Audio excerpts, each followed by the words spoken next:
Adapun topik bahasan yang akan dibahas dalam video ini yakni memahami teori dalam hubungan internasional. Adapun pokok-pokok bahasan pada nantinya akan dibahas. Yang pertama ada definisi konsep, teori, dan paradigma. Kemudian yang kedua perbedaan konsep, teori, dan paradigma.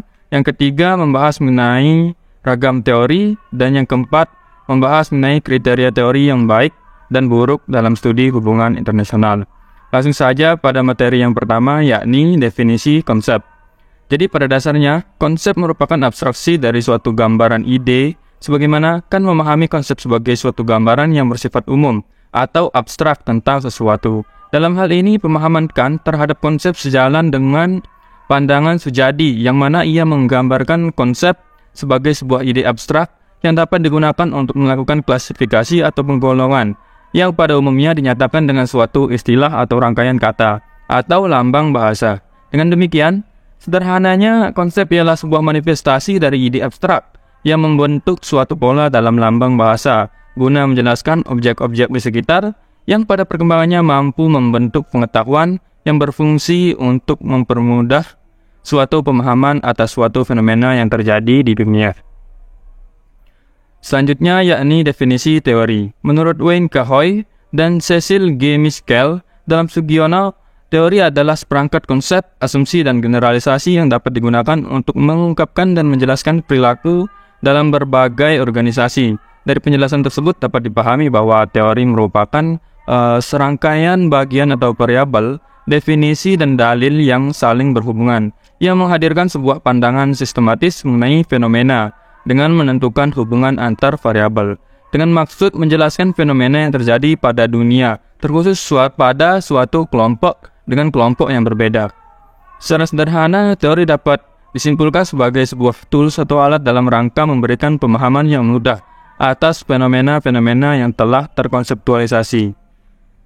Dan selanjutnya mengenai definisi paradigma. Secara etimologi, paradigma merupakan kata serapan yang berasal dari bahasa Yunani, paradeigma, para dan deiknunai. Para memiliki arti bersebelahan, sedangkan deiknunai berarti memperlihatkan. Dengan demikian, berdasar pada etimologi tersebut, paradigma setidaknya mencerminkan suatu perbandingan dalam memandang fenomena-fenomena yang terjadi di dunia. Sebagaimana Thomas Kuhn memberikan penjelasan mengenai paradigma, yang dimana ia memaknai paradigma sebagai suatu landasan berpikir, konsep dasar atau landasan berpikir yang digunakan atau dianut sebagai model atau konsep dasar para ilmuwan dalam melakukan studinya. Berdasarkan pendapat Thomas Kuhn sebagaimana yang tadi, maka dapat diidentifikasi bahwa paradigma merupakan sebuah perspektif atau pandangan yang memiliki peranan sebagai landasan berpikir dalam mengolah suatu informasi tentang fenomena-fenomena yang pada kemudian menjadi suatu pengetahuan yang bersifat ilmiah.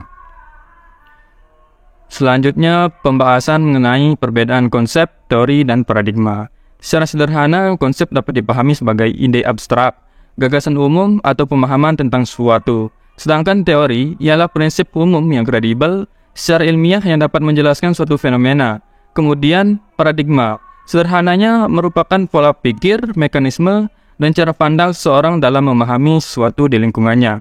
Jadi, setelah membedakan di antara konsep, teori, dan paradigma, kemudian terdapat pertanyaan yang patut ditelusuri, yakni dalam melihat fenomena yang sedang terjadi di dunia, maka hal pertama yang dilakukan adalah melihat dengan konsep atau teori ataukah dengan paradigma. Jadi jawabannya adalah memandang fenomena tersebut dari paradigma, karena bertumpu pada definisi yang telah disampaikan, yakni paradigma merupakan landasan berpikir yang didasari oleh adanya konsep-konsep dasar.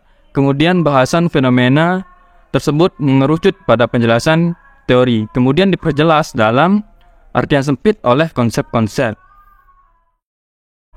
Selanjutnya bahasan mengenai ragam teori yang meliputi teori menurut ruang lingkup.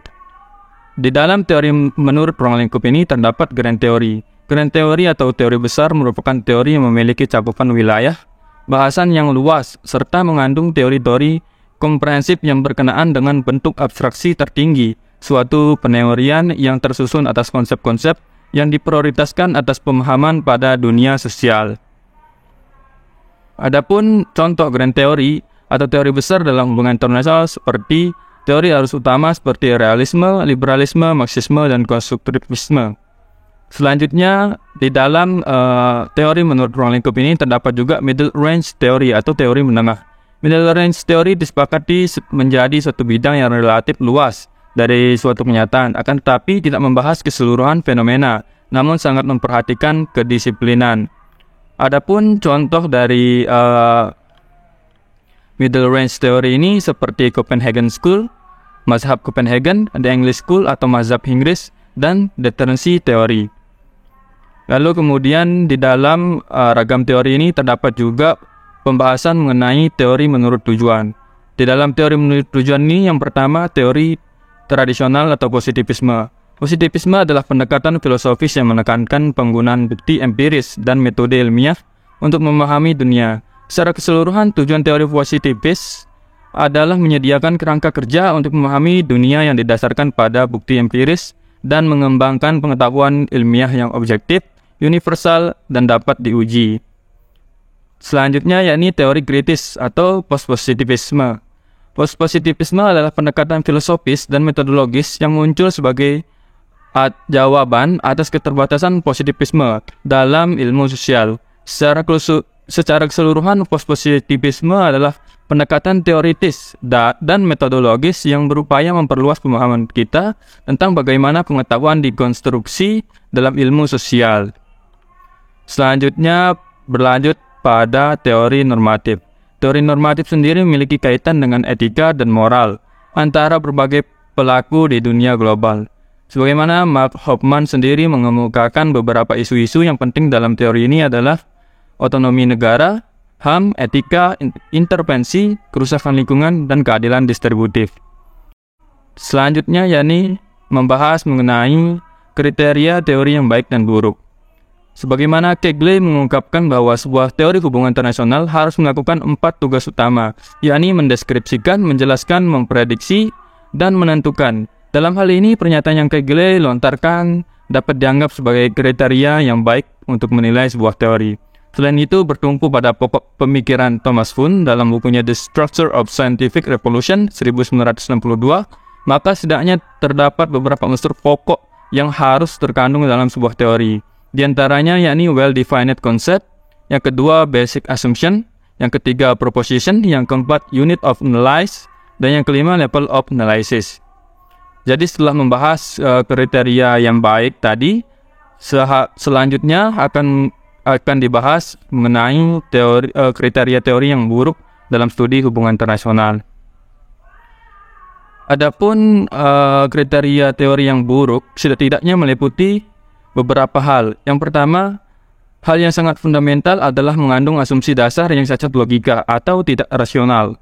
Maksudnya ialah bagaimana teori akan dapat berkembang yang kemudian melahirkan konsep-konsep apabila tidak rasional dengan fakta empirik yang sedang terjadi di dunia. Kedua, teori yang buruk memiliki sifat konservatif. Dengan kata lain, sebuah teori haruslah dipoles sedemikian rupa, diperbaharui sejalan dengan fenomena itu atau permasalahan yang terjadi di dunia.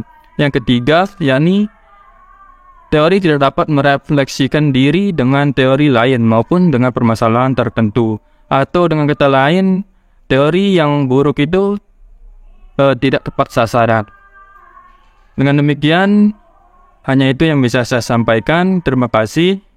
Apabila ada kesalahan kata, mohon untuk dimaafkan. Wabillahi taufiq wal hidayah. Wassalamualaikum warahmatullahi wabarakatuh.